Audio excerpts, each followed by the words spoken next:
parole aux associations.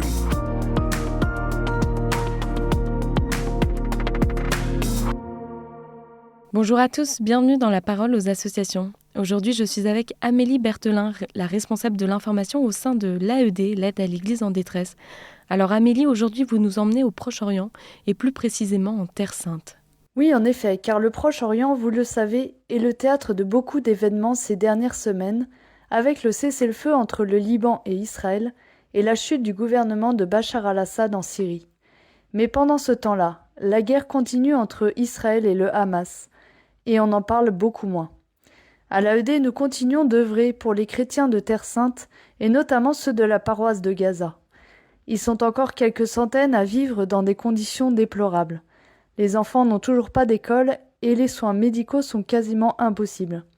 Ceci dit, l'autre jour, le patriarche de Jérusalem, Monseigneur Pizzaballa, s'est rendu au siège de l'AED et s'est dit assez confiant sur l'approche d'un compromis entre le Hamas et Gaza. Cependant, il a aussi attiré l'attention sur le fait que la suspension des opérations militaires n'est pas synonyme de paix, car les communautés sont profondément meurtries. Alors qu'est-ce qu'il veut dire précisément ? En réalité, ce qui l'inquiète le plus, c'est le niveau de haine actuellement entre les différentes communautés de Terre Sainte. Je le cite. « Nous avons subi d'autres guerres, mais il y a un avant et un après le 7 octobre, parce que le type de violence qui a eu lieu et l'impact émotionnel sur les deux populations ont été énormes. Si les événements ont été une sorte de choix pour les Israéliens, pour les Palestiniens, ce qui s'est passé depuis est une nouvelle Nakba, une nouvelle tentative de les expulser de leur terre. Lorsque la guerre à Gaza sera enfin terminée, a-t-il ajouté, nous serons en mesure de reconstruire les infrastructures. Mais comment pourrons-nous reconstruire les relations ? Et dans ces cas-là, qu'est-ce qu'on peut faire ? Eh bien, c'est là que les chrétiens, qui, rappelons-le, ne représentent plus que 1,5 million de la population de Terre Sainte, ont un rôle particulier à jouer pour contribuer à cette reconstruction. Parce que nous sommes si petits et politiquement insignifiants, explique Monseigneur Pizzaballa, nous pouvons entrer en contact avec tout le monde.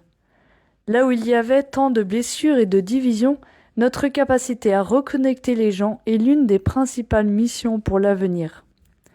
Bien sûr, c'est loin d'être facile et sur le plan politique, cela semble d'ailleurs impossible, au moins à court terme. Cependant, rappelle le patriarche, l'espérance est une attitude envers la vie, une façon d'affronter la réalité de votre vie avec foi. Peut-être que nous ne pouvons pas changer la situation macro-politique, mais nous pouvons changer quelque chose là où nous sommes. Et cela me réconforte, a-t-il déclaré. Parfois, a-t-il confié à l'AED, je me sens aussi impuissant parce qu'il y a des problèmes partout. Mais que ce soit à Gaza, en Cisjordanie, à Jérusalem ou en Israël, je vois des gens merveilleux, prêts à faire quelque chose pour les autres. Et là où ces actes d'amour désintéressé se produisent, il y a de l'espoir, car cela signifie que quelque chose peut être changé. Alors sur place, comment est-ce que l'AED agit pour participer à cette espérance ?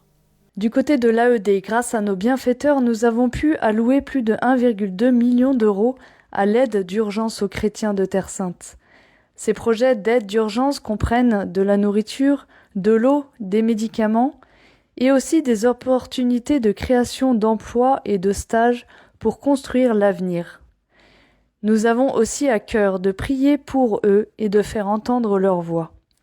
Alors cette semaine, à l'approche de Noël, prions donc pour que le Prince de la paix apporte sa paix dans ces cœurs si meurtris et pourtant autant source d'espérance. Merci Amélie, on porte en prière le Proche-Orient pendant cette période de Noël. Et je rappelle à nos auditeurs qu'ils peuvent se rendre sur le site internet aed-france.org pour avoir plus d'informations ou pour aider tout simplement. Merci beaucoup Amélie, très belle journée à vous.